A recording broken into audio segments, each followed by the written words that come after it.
stand up. Please raise up, Kero. Perform your responsibility. You are right hand of Oromo struggle. You can change the current issue. Naftanya is falling down. Oromia is calling you. So stand up, Kero. Stand up.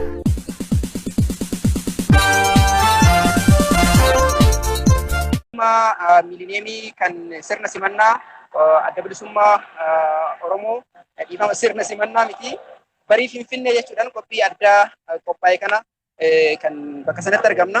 Bakki amma argamnu kun bakka keessummoonni kabajaa irraa qooda fudhataa jiranidha. Keessummoota kabajaa kana keessatti qondaalota hoogganotaa fi qondaalota adda bilisummaa Oromoo akkasumas kanneen jaarmaalee adda addaa irraa hirmaatan ni argamu. Kanneen dura duubaan kan isin daawwachiifnu ta'a. Akkuma daawwataa jirtanitti fuuldura kan keenyaan qeerroo fi qarreen galma fuulduratti waliilee adda addaa hordofaa jiru. Gama kanaan immoo akkuma daawwataa jirtan hoogganoonni adda bilisummaa Oromoo bakka teessuma kabajaa bakka qabamee hirmaatanii jiru.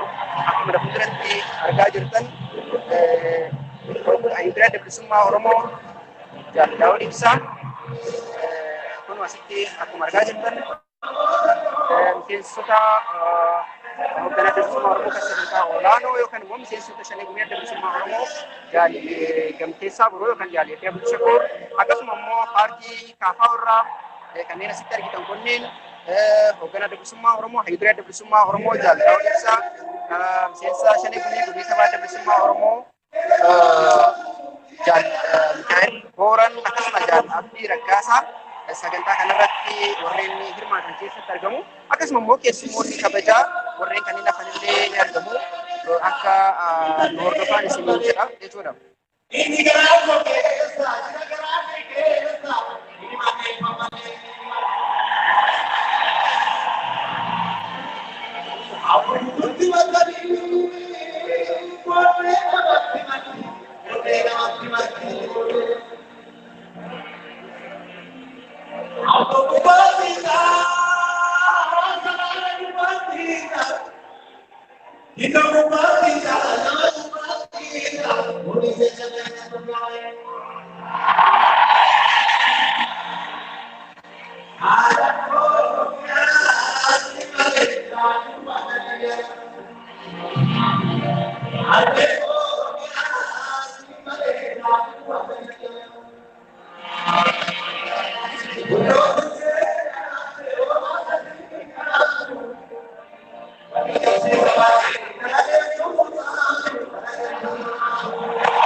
Daawwattoonni keenya akkuma nama isinii ibsaa ture warreen sagantaa kanarratti hirmaatan keessaa hangafoota qabsoo bilisummaa Oromoo warreen qabsoo kana bu'uureessanii fi har'aan gahan keessaa warreen hedduudha kanneen keessummaa kabajaa ta'uudhaan sagantaa kanarratti warreen hirmaatanii akkuma daawwataa jirtan Dr. Isaa Dr. Fidoo Eebbaa fi kanneen hedduunis warreen asirratti sagantaa kanarratti argitan sagantaa kanarratti hirmaatanii jiru.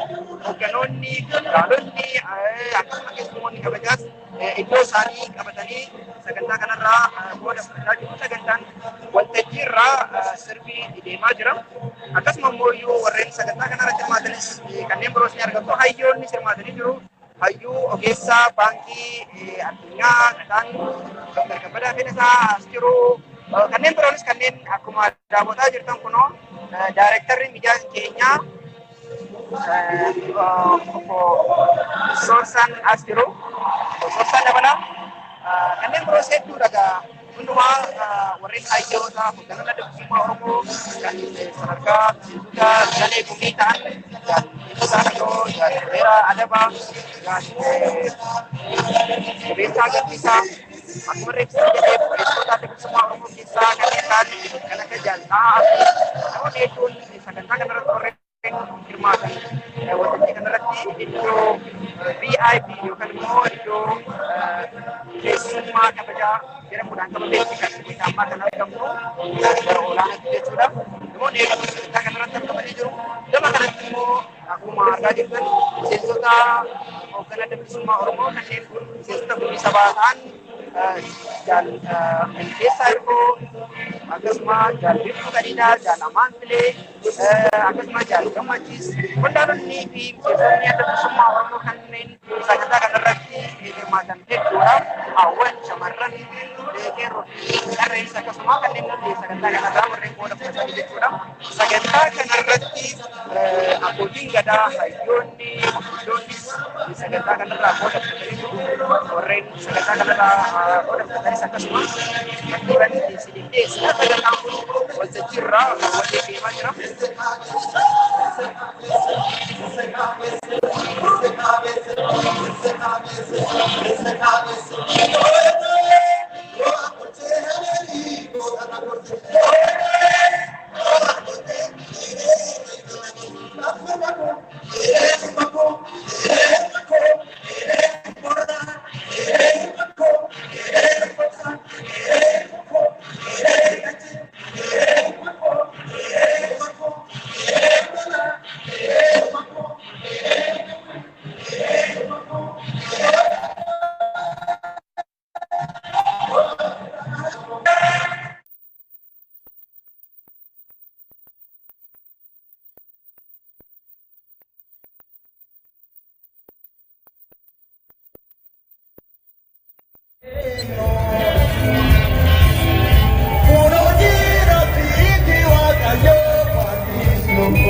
falmataa seenaa deebisaa aadaa keenya dagaagsaa afaanii moggaasaa hayyuu eegaa dinagdee keenya lubbuusiif wareegna suma abdiin keenya.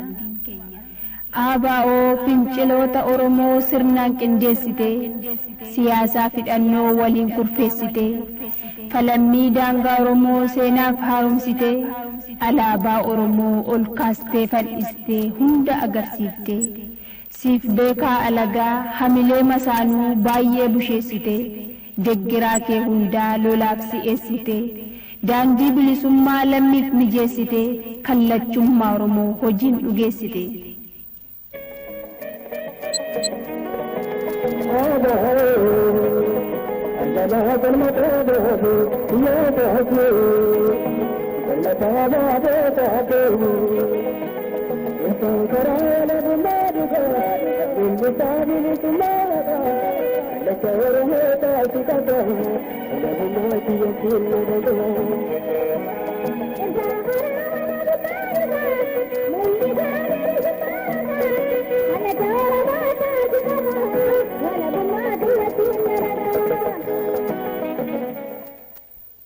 ABO beeksisaa maalummaa abdii bilisummaa jibbaa roorrisaadhaa ibsaa walabummaa tiksaa qabsoo Oromoo deebisaa tokkummaa tumsaa sagalee Oromoo kan diddaa gabrummaa diigaa kaayyoo bittaa tarkaanfii diinummaa lammii dadammaqsaa hubachiisaa eenyummaa hawwaa diimokiraasii farra olaantummaa har'as boris abdiin Oromummaa.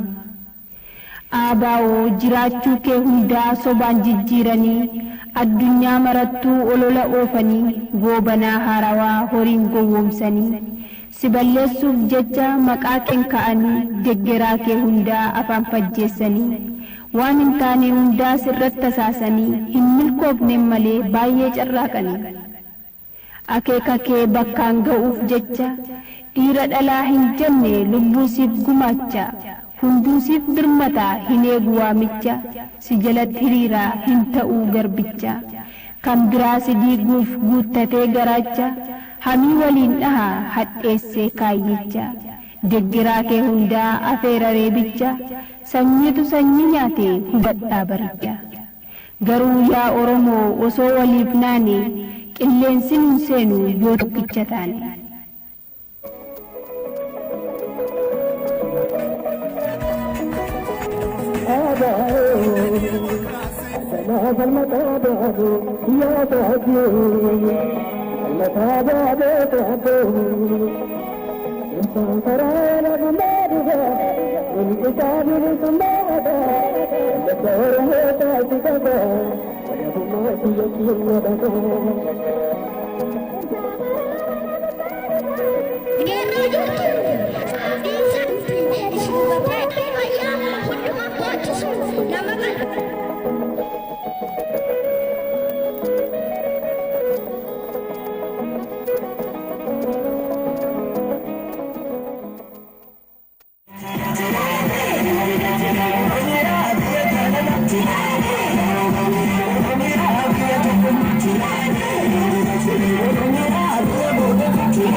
artist Gogo mana, Musibata, Gogo mana.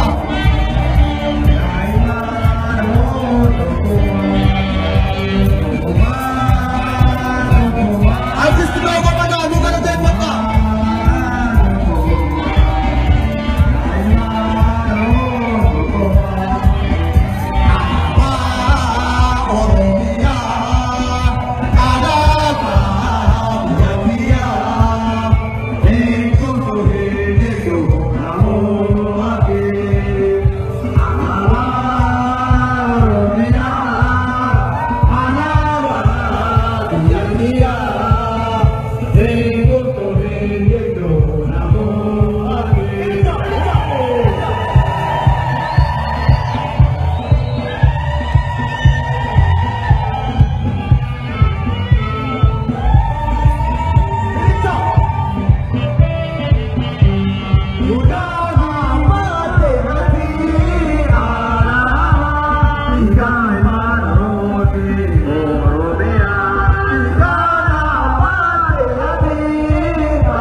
Gracias.